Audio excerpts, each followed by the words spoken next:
Okay, today we go into a new chapter. We go into chapter 6 first, then only we go into chapter 4. Another 2 weeks. Now it's week 6. We'll do in. You want to do next week also can. It depends, huh? This chapter. Yes. Okay, chapter 1, 2, 3, chapter 6. Yes. So since the beginning, I didn't mention, right? These 4 are very important. Your test 1, CL1, CL2. Today we will do CL2. Okay. So once we complete today, we can either do your test 1 next week or another week lah. Okay. All right.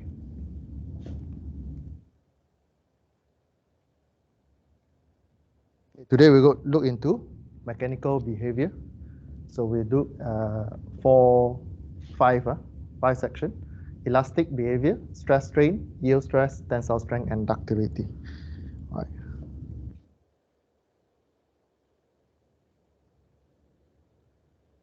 Okay, first we look at how metals can be manufactured, or how we do our products. So first is casting, right? So casting means you pour your mortar. You have a mold, then you have you pour your molten metals inside here, then it will cool, then you get your shape of the products, right? So this is called casting, right?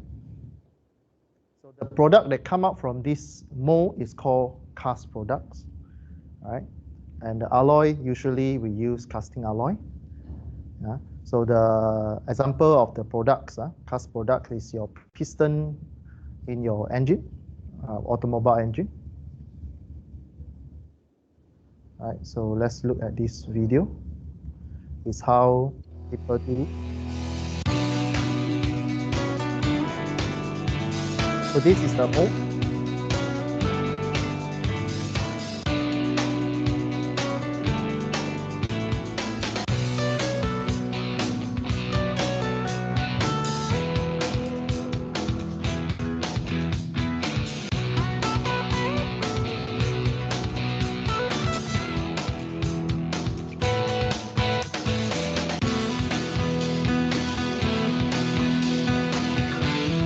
Once you have the shape, the block everything, then you pour it metal. For this case, it's the alloy.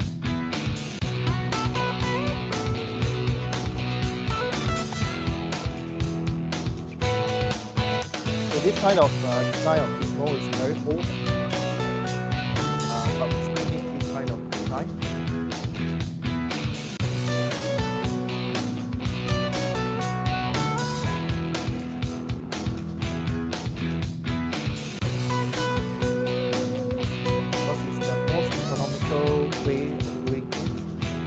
Since you already invest money in all this mold already, you won't go and throw away this mold lah.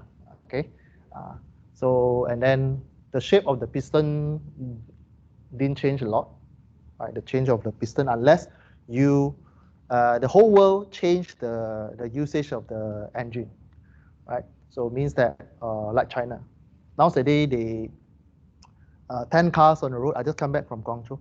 So 10 cars on the street, 8 cars they are using EV now, electric vehicles.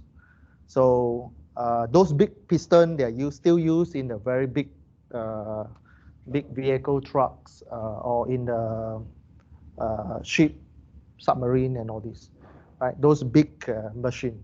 But for those consumer, they already go into another kind of machine already, another kind of engine already.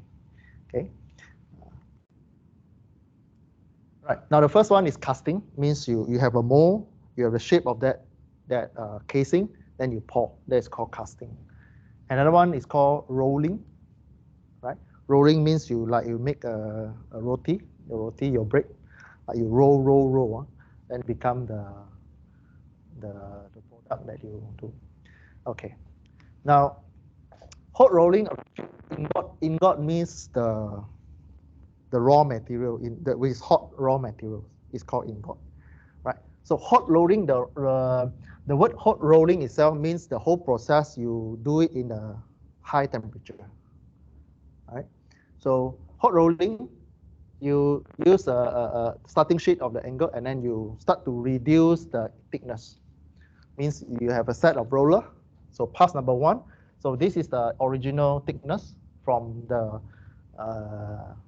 process. It can be the cast process that you saw just now, or it can from the other process that I'm going to introduce you. So let's say this is the original thickness, or can say as original thickness. Then it go through second stage, third stage, fourth stage, and so on, by reducing the distance between the two loader.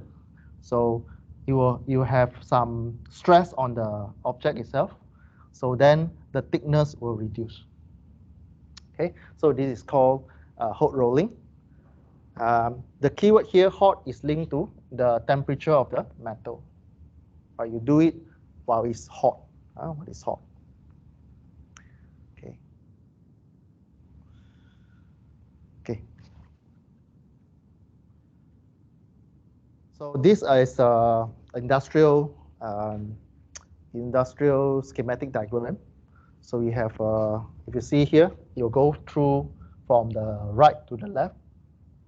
So you go through this, right? So it's mill number 1, number 2, number 3, number 4. Then you go into a smaller and smaller size, depend on the customer specification, right?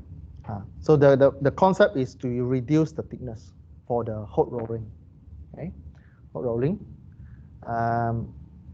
So it depends on the calculation of the conductivity of the metals, the expansion of metals, and so on. So this is a very old picture this is a cold rolling. Just now is a hot rolling. Cold rolling means you reduce the thickness at room temperature. Okay, at room temperature. Okay. So normally cold rolling, you do it for metal like aluminium that you're able to change the shape while it's at room temperature. Okay. Yeah. So it's still the same process where you roll through the two roller to reduce the thickness. Okay. Okay. Now there's a chapter between chapter 3 and chapter 6. Now we are now in chapter 6. So we will go back to one of the chapter that we learned, recrystallization process, later after we done this chapter. After you have completed your maybe next week, right? Next week we'll go into recrystallization. Then you do your test 1 in week 8. Your week 8 will be your test 1. Okay. It depends. If you think you want to do next week, also can. If you think lah.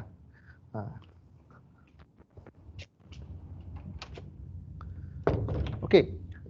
We have learned 2 new things today, which is hot rolling, cold rolling, and then one more is the casting. We have done three methods of doing it.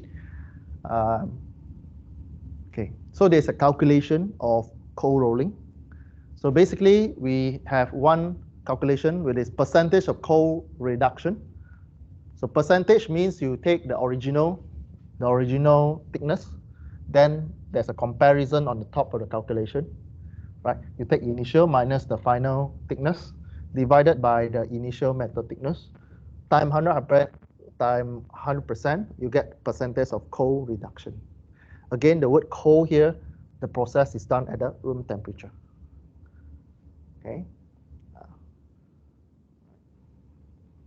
So if you are given this very simple statement here, calculate the percentage of cold reduction for aluminum sheet alloy from 3.04 mm to 1.016 mm. 3 mm to 1 mm. What is the percentage of co-reduction? Can you calculate? What is the percentage of reduction?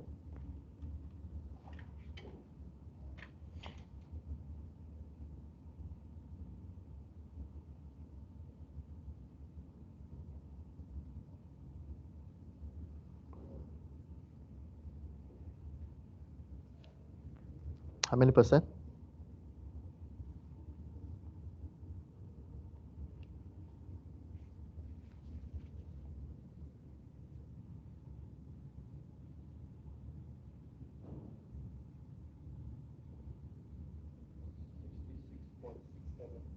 $66.67, huh?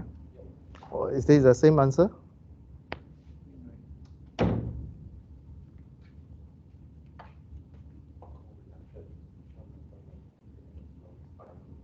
We're now in chapter 6, huh?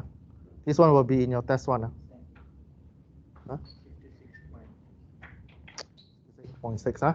So again, for the answer, minimum 2 decimal place, maximum 3 decimal place, huh? Right. Okay, example 1. So there's a sheet of 70% of copper, 30% of zinc alloy was co-roted 20% to a thickness of 3 mm. The sheet is then further co-roted to 2 mm. What is the total percentage of co-work? Now, just now you did a very, very simple calculation. Now, this is an application of industry. You have a sheet of alloy steel, co-roted 20% to a thickness of 3 mm. The strip is further co-roted to 2 mm. What is the total percentage of co-work? Those coming late one, please listen to the recording. Your test will be in week 8. If you want to do next week, also can. It will cover chapter 1, 2, 3, and this chapter. Okay, today our objective is to clear this chapter. I don't know. You guys let me know. Yeah. So you have a sheet of aluminum.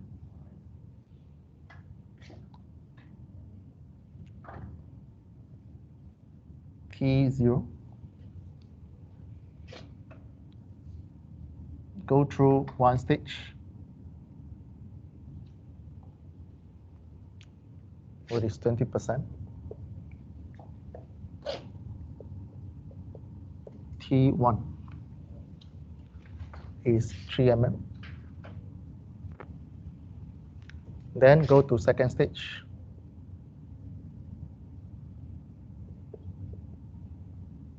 T2 become 2 mm. What is the total reduction? Co-reduction.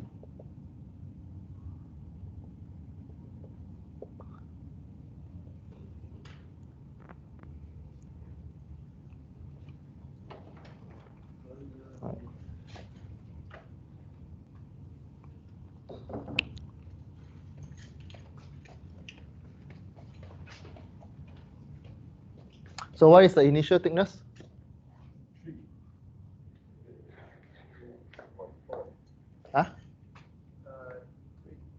3? What is how many process already? You already done 20%, then you get 3.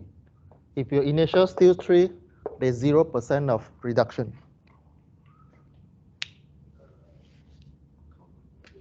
Reverse the calculation. 3.6 something? 3.6. Just 3 times 20%, then add 3 only. No, 3 times 20. Oh, initial you reduce 20%, you get 3. So what is your calculation? 20% equal to T1. Then T1 minus T0 minus 3. So it reduced by 10% or reduced to 20%? If the thickness reduced by 20% or reduced to 20%? 20%. Co-rotated 20%. So then 3.75 is the initial. 3.75. Who don't understand how you get 3.75? You use this calculation. 0.2. T0, T3 minus 3.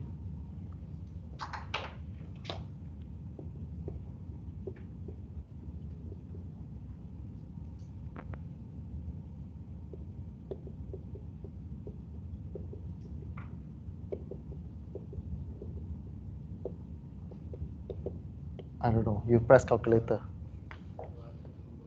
3 divided by 0.8 is what?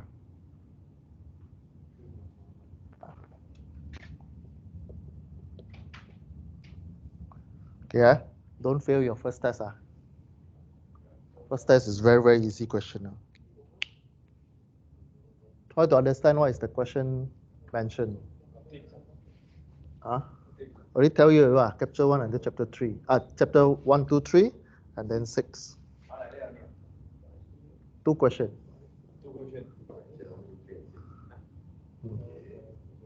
I already tell you the 2 LO. Just now I show you the 2 LO, learning outcome.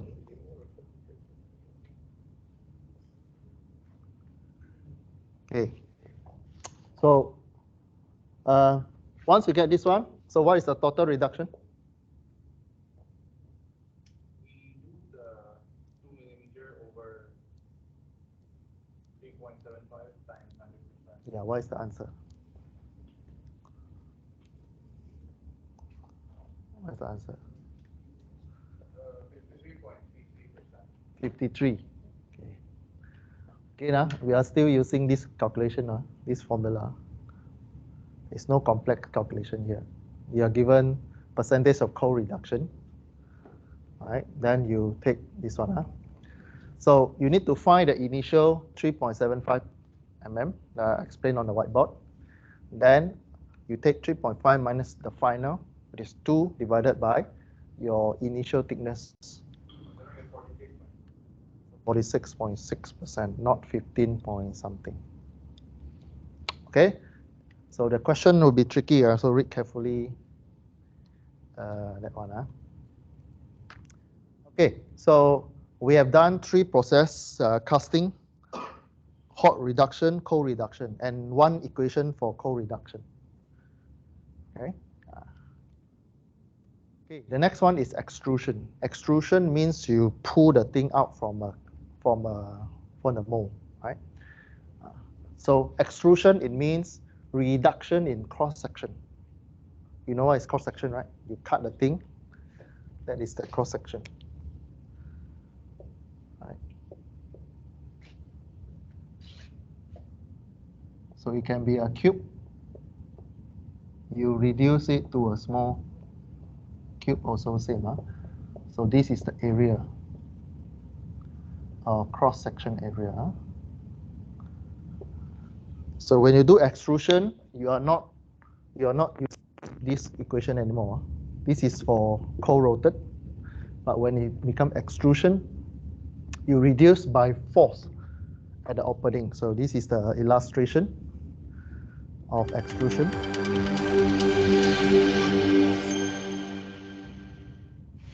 The primary type of hot extrusion is direct or forward extrusion. So this direct extrusion. In direct extrusion, the hot billet is loaded into a thick wall container and forced through an extrusion die secured in a holder. The force for extruding is applied by a ram along with an intermediate reusable dummy block. Metal flow from the die is in the same direction as the forward motion of the ram. Since the surface of the billet length slides along the wall of the container, extrusion force depends on the friction between the billet length and the container and the material. The friction portion of the force can be reduced by using lubrication. Force increases rapidly as the billet is upset to fill the container, then increases further as breakthrough force before extrusion begins. Upon breakthrough, the force declines as billet length decreases until a minimum force is reached. As the billet thins, the force rapidly rises again to continue metal flow radially toward the die opening. Resistance to deformation or force requirements increase markedly as the thickness of the butt or unused billet portion decreases. Hot extrusion is most commonly performed on horizontal hydraulic presses. Hot extrusion presses are usually rated in force capacity, which translates to the amount of pressure applied to the billet. That pressure depends on billet material and temper, its cross-section and complexity, length and temperature, extrusion speed and reduction or extrusion ratio. The extrusion ratio equals the cross-sectional area of the container liner divided by the cross-sectional area of the die openings. Okay. So when you do extrusion, there are two types, direct and indirect. So the one on the left is direct, the one on the right is indirect. So you see what is the difference? The differences, you still have the same container, but the direction and your die is different. Huh? So one, you put in a billet, then you push ram from the right, then your die is here. So the reduction is from here to here. Okay, you push from here. This is direct. Indirect, you see the direction of the billet and the ram. The ram is from the left. The output still to the left, but the ram is from the left. It pushed against the closed section here. So the billet will consume and then give you the output, extrusion, the same direction. Okay, so direct and indirect. Okay, so what if you do a design for this in the factory?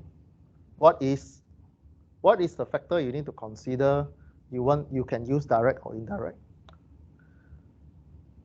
What are the factors that you need to consider? Either you use direct or indirect. Let's say your boss asks you, hey, design a extrusion machine for me, and then explain why you are using direct or indirect.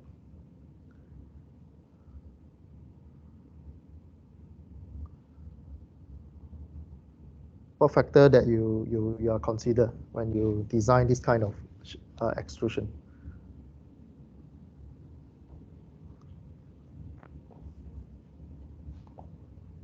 What will you consider?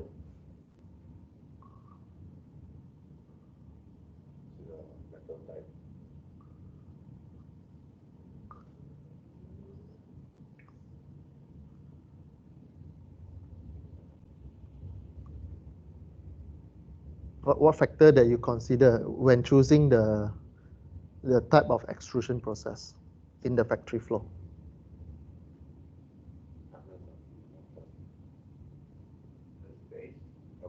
Yes, the keyword is space. Huh? It's not the material things. It's the space. Which one is save more space? Indirect one. Huh? Indirect save more space. Huh?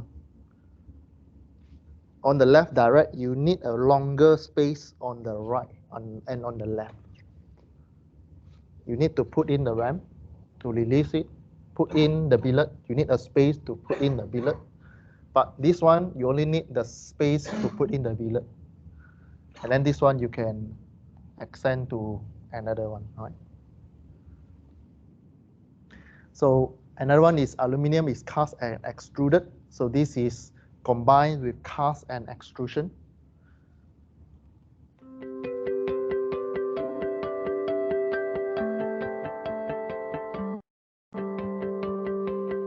Sapa Extrusions is the world's leading producer of extruded aluminum products. Headquartered in Oslo, Norway, we employ over 23,000 people worldwide. In the Americas, Sapa operates 25 locations across the United States, Canada, Argentina, and Brazil. Our products include extruded aluminum solutions for virtually every market: building and construction, automotive, solar and renewable energy, thermal management, fabrication and machining, commercial transportation, and more. Sapa aluminum is the strong, lightweight, renewable material behind many of today's most innovative product designs.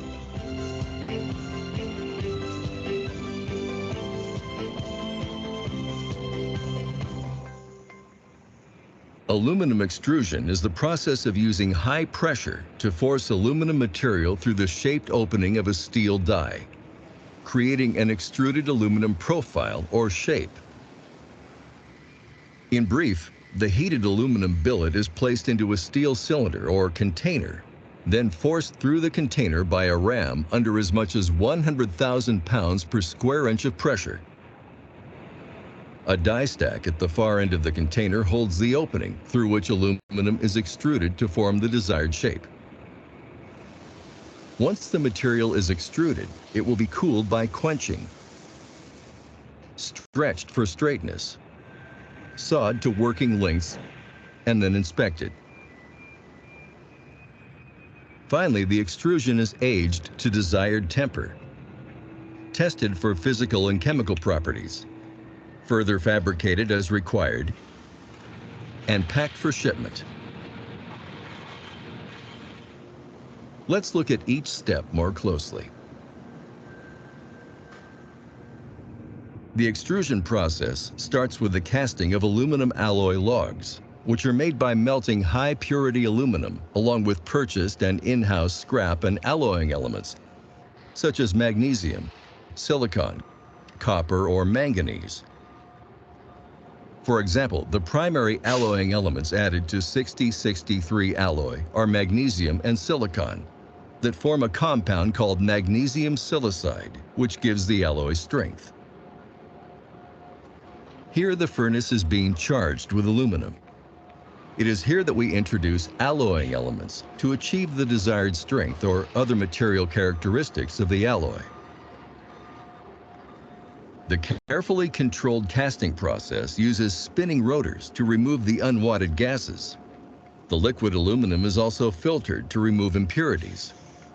During the casting process, the grain of the metal is refined to desired characteristics. Molten aluminum pours out the back of the furnace and into a filtration box that removes the gases and impurities. After it leaves the filtration box, the molten metal travels through the trough and into the casting unit. Here we are casting 15 logs at one time. All these technicians, the logs can range in length from 20 to 30 feet. Yes. With our own in-house casting facilities, Sapa enjoys several important advantages versus purchasing cast metal from other sources. First, we have optimal control of alloy chemical composition for superior machinability, formability, and specific end uses. Very hot. All these things are very hot. Second, we can offer more alloys for different industry needs and provide metallurgical support with matched alloy grades for customers.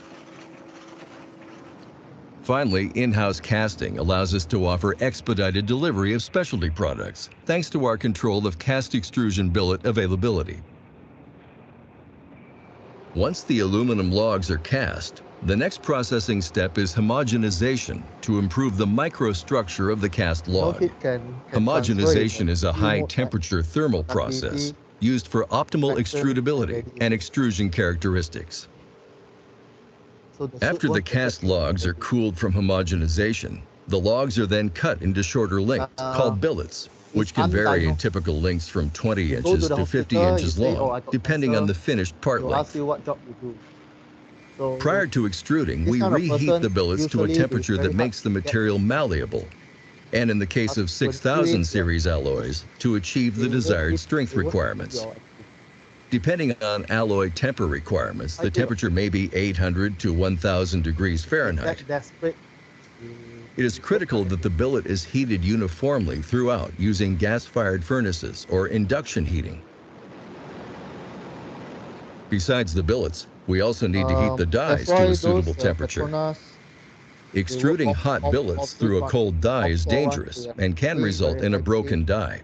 It's also a high risk. Here, a heated billet is being loaded into the press container on a billet charger. The ram pushes the billet into the container and continues to push while the aluminum begins to exit through the die opening. Then helicopter there, you stay there for... Here, extrusion is emerging from the front of the press. The material temperature is still roughly 1,000 degrees Fahrenheit. Unlike other metals, aluminum does not change color when heated to high temperatures. You need to attend lots of training. The specialized dies and extensive tooling required for each press and specific shape are often designed at our own in-house facilities. SAPA can design, build, and maintain the complete range of tooling needed for our presses, which helps to reduce lead time on customer orders. Small aircraft license, not helicopter. There are... Okay, so this one you go and watch. The next one is called forging, right? Forging means you hammer it.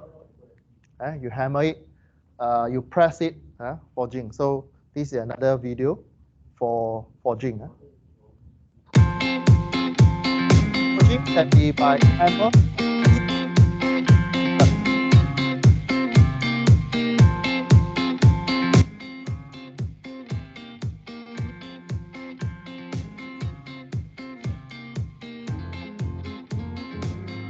So there's a cylinder, then come down and hit the rod.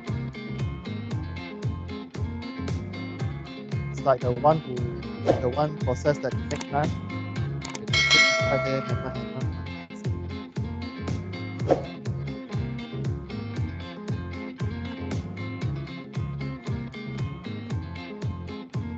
You need to hit. So you still can see this process in those old shops that make knife, make axe. Some shop still do.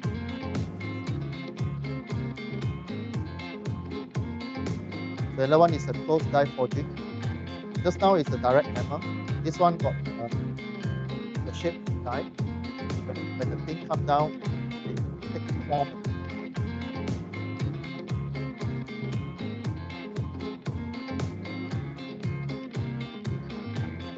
Okay, after you graduate, of course, you don't go on design processes. We expect you to know what are the processes.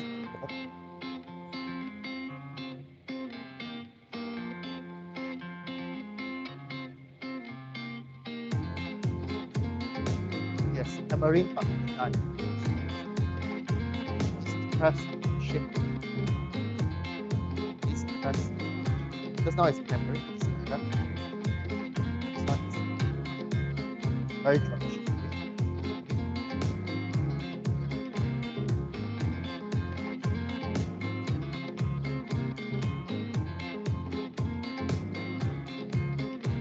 So when you go to internship later, all this work we expect you to know already lah. Like when you communicate with your colleagues.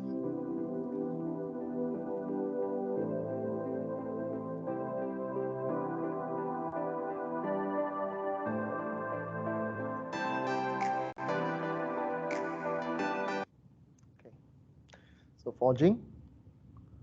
Sir. Yes. So what's the difference between forging, let's say a car piston on the forging on a die versus die casting? Okay. Die casting don't have any hammering. You just close it. The first video, you just close it, pour, let it cool. That's it. Are there any structural differences? Of course.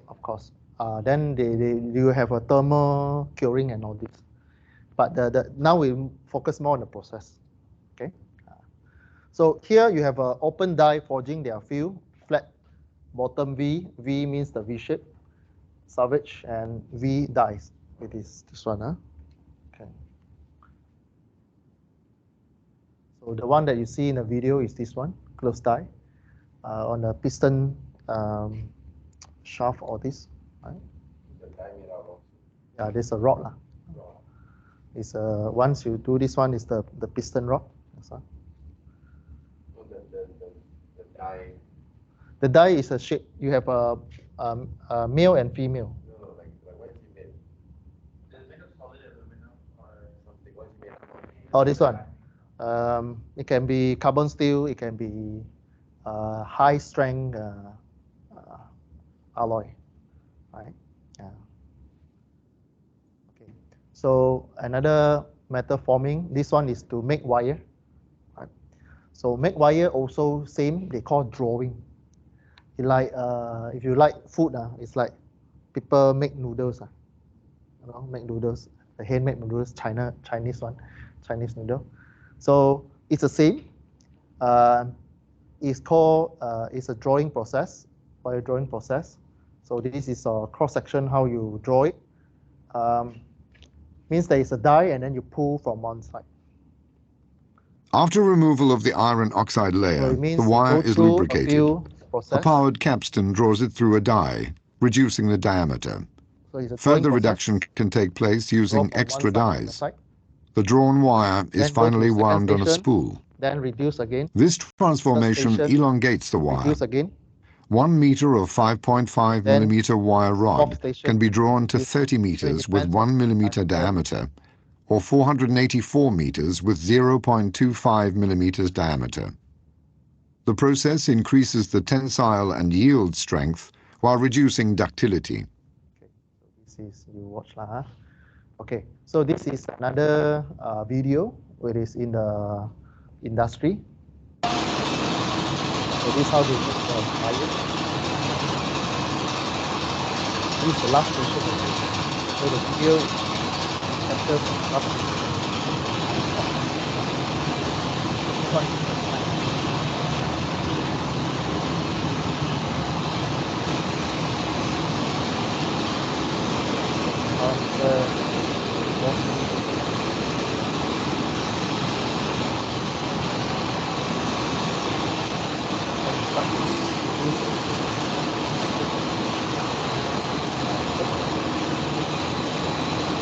One drum and one die, one drum. So you repeat the same according to the schematic.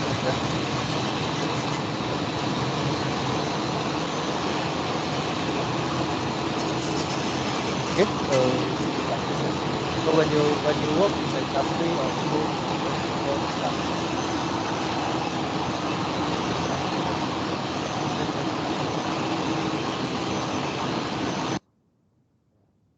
okay, deep drawing is another one.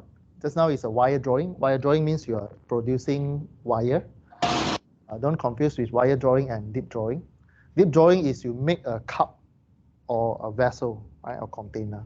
So it means you punch now and then you get the shape. This is called deep drawing. Okay, we start to have a second equation on the deformation. On the deformation. So the word elastic material, elastic means it's like a rubber. So you pull a rubber material, you let go, it will go back to original shape. So when you see the word elastic, it means it's able to go back to original shape. Okay, original shape or diameter or length. Okay, 3 parameters: length, cross-section area, can be same, or recoverable deformation. Okay. Okay, the rest you read. Okay. Another one is called plastic. What I mean by plastic?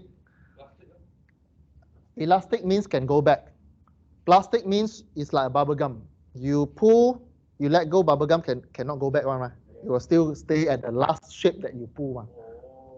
That is called plastic. It's not like the normal plastic, right? Plastic is like bubble gum. Like you pull, then you let go, it stick at there, that rank. It's called plastic. Okay? Or permanent deformation. Okay? It's like a car accident, you ram in the car, take the shape. And that is called plastic deformation. Okay. So the rest you read lah. This one will go into detail in the chapter 4.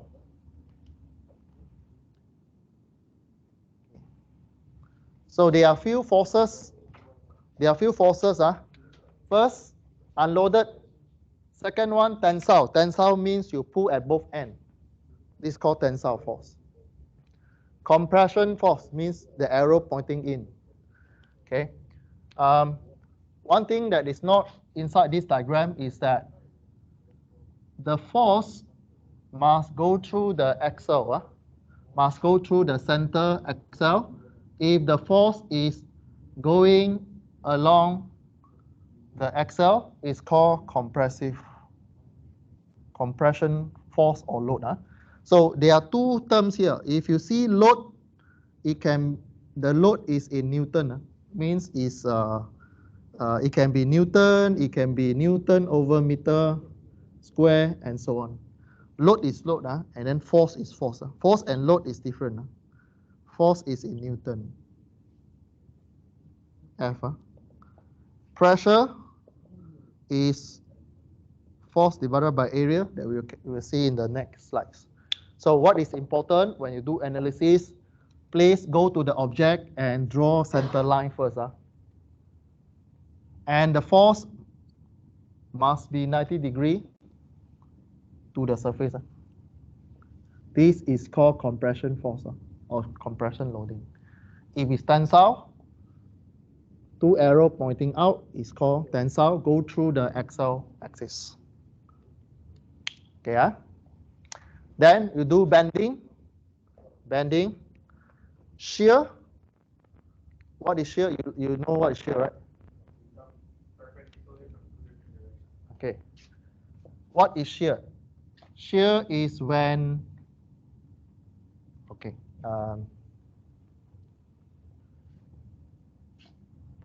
same object. What I mean by shear? This is the plane. You know plane, right? If the force go parallel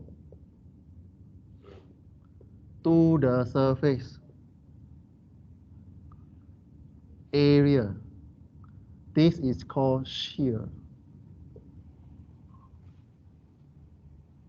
If the force is perpendicular to the area, 90 degrees, it's called tensile or compression. Depends on the arrowhead.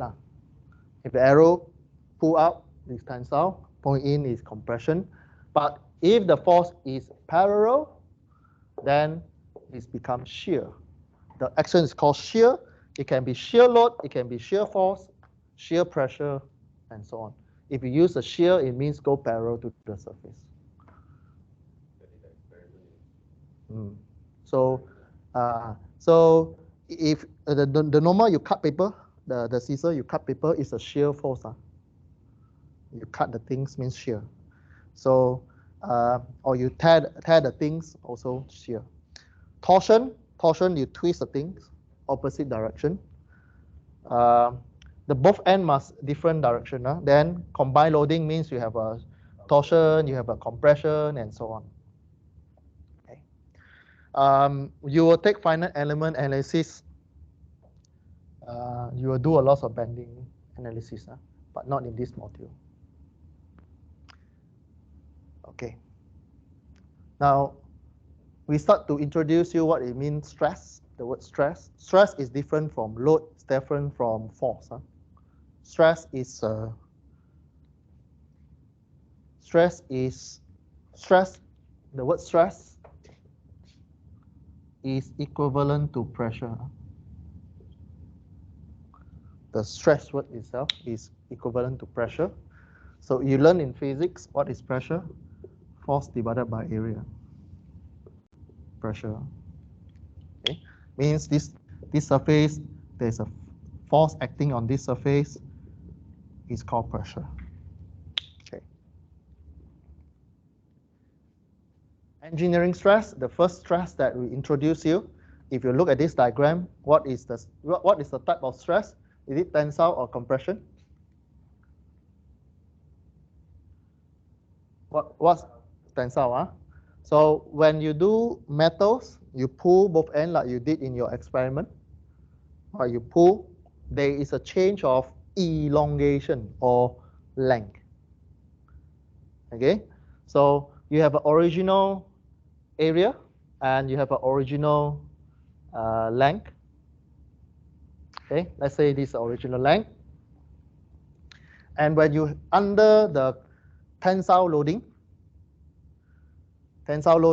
on both ends, you will get elongation of the object. Let's say we are having a metal or aluminum. Then you have a length, change of length. How you calculate change of length? Original minus the last location of the length. So L minus LO, you get delta L. Okay.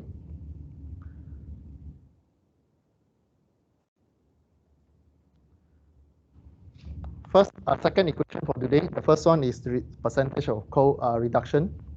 This is the second one for today. Engineering stress is called normal stress. What I mean by normal? I write on the whiteboard here, 90 degrees to the surface. Engineering stress is normal stress, which is 90 degrees to the surface. You take force divided by cross-section area of the object. F divided by A naught. A naught is the original stress. Okay. Sir, what's the unit for load? Huh? What's the unit for load? Load is just it's a term, it's a general term. Load, it can be force, it can be pressure. Right. Right. Load is just is like something acting on the object. Okay. But if in physics, normally they refer to force. For engineering material, it can be force, it can be pressure, it can be stress. Okay. So, okay, yeah, this one okay, yeah, all right. The unit of this one, force is Newton, area is meter square. So normal Newton over meter square equivalent to Pascal. So in your test, you will not see Newton over meter, you will see Pascal. But your answer, we expect you to put Newton over meter square. Okay, yeah? This is we rarely use unless you work in the industry later, you work in the Europe or US company, they like to use pound per square inch. There is a conversion. Right. Okay, so since you understand what is the definition of stress, stress equal to force divided by area, and you learn about normal stress just now, or engineering stress. So you're given a 12.7 mm diameter of aluminum bar under tensile force, 11120 Newton. Calculate normal engineering stress in Pascal on the bar. So what is the value for this example 2? What is the answer? 81? 21.95 Pascal. Correct. How you get this number? It's wrong. I forgot to make the diameter into radius.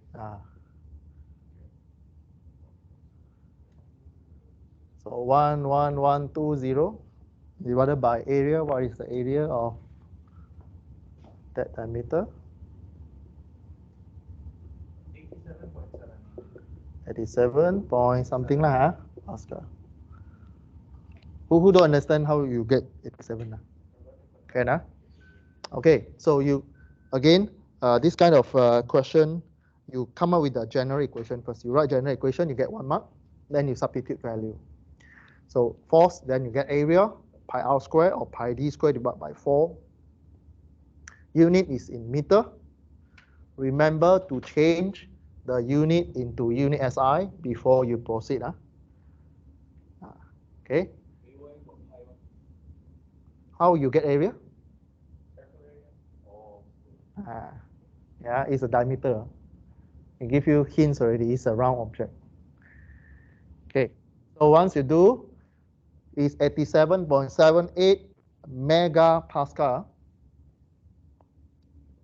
If you just now 87 point something, this one is the wrong answer. Again, the careless mistake is conversion of unit. In the test, we like to use mm, And sometimes we give you kilogram and so on. Okay, use if you need to convert kilogram to weight, please use 9.81 for your centrifugal gravitational acceleration. Okay, so this is a normal force. Another one, 52 kilogram mass is hanging from 1.2 cm diameter bar. Calculate the normal engineering stress on the bar in megapascal.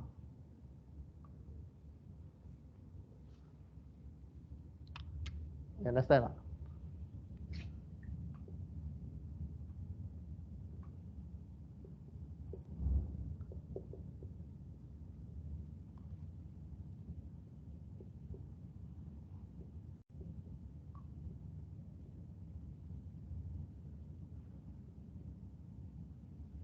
What is the engineering stress on this object?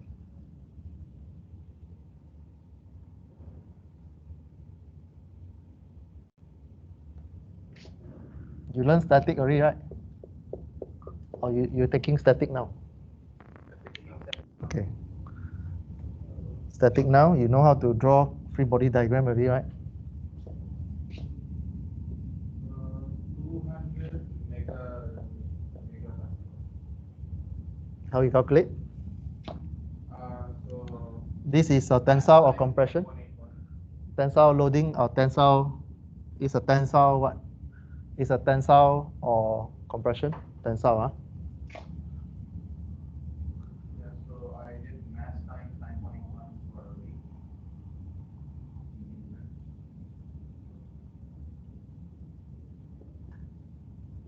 You get This over is 5/4. So this is tensile stress,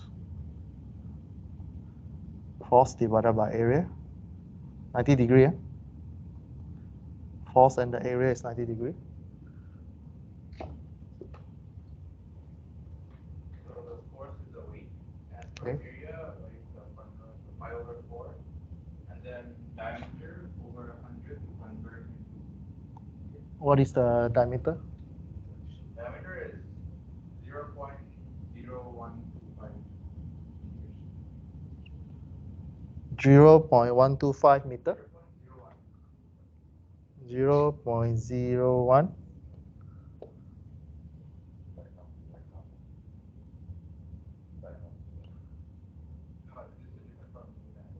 Okay.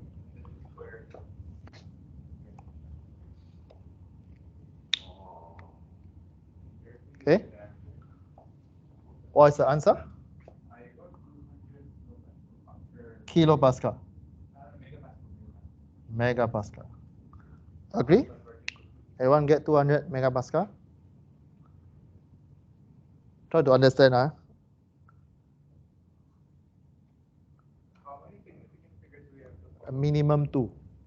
okay. Minimum 2. The answer I got is 199.85. 199.85.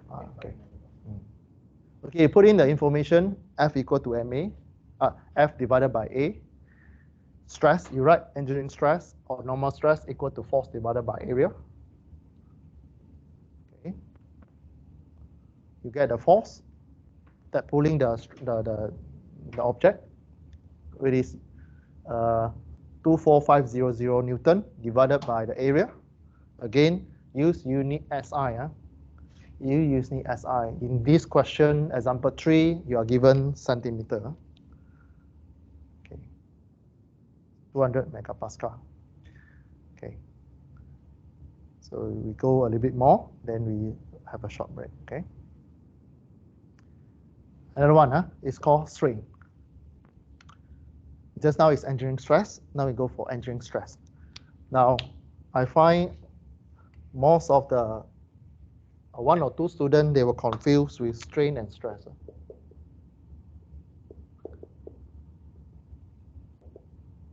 Both also same unit, Newton over meter square. Sorry. Strain don't have unit. Strain is the deformation value. strain is a change of something, right? You pull this one, same object you pull by tensile loading. There's a change of length. So how you calculate engineering strain? You take the original minus the change of the final length divided by the original length. Okay, final length minus original length divided by original length. You get delta L divided by L0.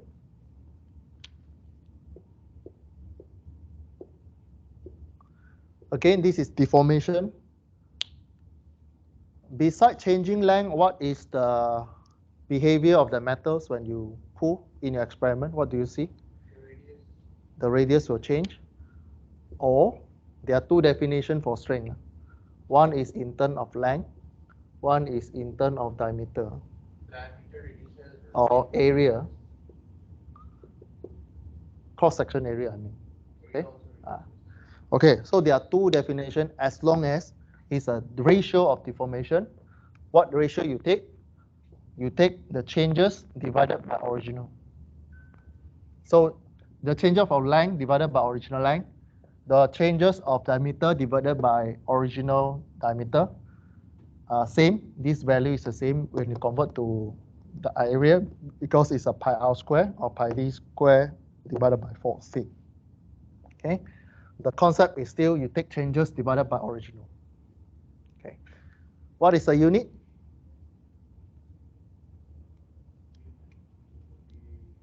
What is a unit? Change of length is what? Meter. Original length is meter. Meter. Take out. You got what you get? You just get a number. Don't become so smart. You go and write some Newton over meter square. It's wrong. Of course, you want to die. You want to put in unit, can or not can. Meter over meter. Can say, oh, so I want to put a unit, can. Right, meter over meter. Okay. So it's a dimensionless unit, or you can put in the percentage. Percentage is a ratio. You convert percentage, multiply by 100%. So if the question asks you or give you percentage of engineering strain, basically you just take the changes of deformation, multiply by 100%. Okay. Two equations you learn in the mechanical. Another one, link between stress and strain, is called Hooke's law. It's very, very famous in this module. Hooke's law gives you stress equal to E. This is the strain symbol. Okay, so this is how I memorize. Stress equal to capital E and a small e, but this is not a small e, but it's a Greek symbol. Okay.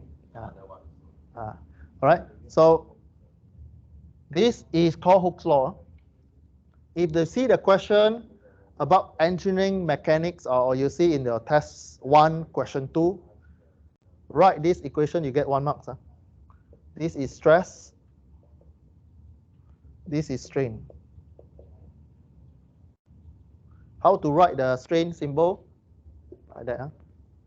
Half circle and then one shot there. Okay. Don't use a normal E. Don't write normal E. Write half circle, then one dash at that one. That one represents strain. Okay. E, capital E, is called Hooke's modulus of elasticity or Young modulus. Okay. So far, we have these 4 equations. Earlier one is percentage of reduction. Then you can link percentage of reduction with the strain. It's a deformation. And engineering stress, again, this is 90 degree. This is also 90 degree. Okay, we stop here. Then we continue 5 minutes breaks. or can continue? You need breaks? Okay, we continue 10, 10:15 lah. Okay, 10:15. Sign attendance.